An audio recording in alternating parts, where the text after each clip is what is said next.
You know, there's a lot of speculation going around right now with the submersible that is still lost somewhere, possibly on the ocean floor. They heard some banging, but I also read an article where apparently when they were looking for the lost Malaysia airplane, they also heard banging for a few weeks during that search. So the banging that they hear, it could be the people inside the submarine trapped on the ocean floor somewhere trying to get out. The real question, a lot of people wondering, are they trapped inside Titanic, possibly inside one of the rooms? I think that's very unlikely.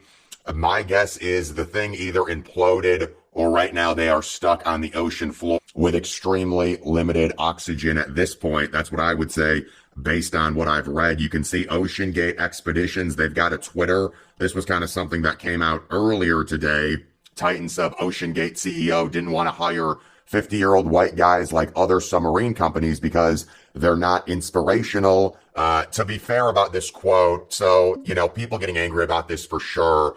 I think he just wanted younger people. I mean, look at where that's gotten them, now they're trapped. But yeah, I think this was less about he mentions white guys. I think it's less about race, more he wanted younger people in general. But yeah, that's not a good quote considering what's happened.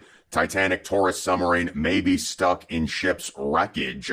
There's a lot of debris within the wreck of Titanic. It could have even, as it was going around the ocean floor, the bow of the ship, it might have even gotten stuck in some type of debris. I don't think Titan, the submersible, is small enough to really go into the actual Titanic ship. You wouldn't do that, but it could be stuck on one of the sides or somehow stuck within some of Titanic's debris that would be located near it. Or it could be completely, one of the other things they were saying last night, the currents within the ocean could have pushed it and it could be floating on the ocean floor somewhere unknown. Of course, if that is the case, if it is on the ocean floor, it's impossible to rescue. There's only, I believe, 3 submarines that can go that deep anyways, and this is one of them. And you would not be able to bring that thing to the surface. If it sprung a leak, everyone's already dead due to the implosion with the air pressure.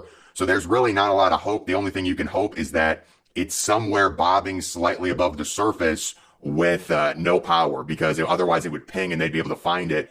The only hope would be there's no power and it's above the surface just barely, and it's kind of like a needle in the haystack in the Atlantic Ocean. The Titanic wreck is in a very remote spot of the Atlantic Ocean. Of course, I say that just in general, oceans are so huge, especially if you go towards the middle of them, which is where the wreck is located at. Under 20 hours of oxygen left in the missing tourist submarine as banging is heard. Again, that banging might be something else in the water. They've had this issue several times with other rescue missions where they hear banging every 30 minutes, and it doesn't end up being it. If the banging is legitimately coming from human beings in the submarine, there could be a number of areas they could be. They could be on the ocean floor. They could be stuck on some type of debris halfway in between the ocean floor and the surface. And with the oxygen running out, it's a massive, massive problem. And then we do have this stepson of missing billionaire on Titanic submarine shares that he attended a Blink-182 concert. It might be distasteful being here, but my family would want me to be at the Blink-182 show. Yeah, I don't even know what to say about that. I mean, if you're a stepson of a billionaire and the dude is missing, wouldn't it be in your best interest just to lay low? Or even if you go to a freaking Blink-182 concert, wouldn't you just, maybe not post it on... Looks like he posted it on Facebook or something, but just a strange story there. And then the Oceangate Expeditions released a statement talking about them trying to bring it back. Apparently, the Coast Guard, the United States Coast Guard, is going to update the situation this afternoon. We'll have to see if anything comes of that. But the time is ticking for this.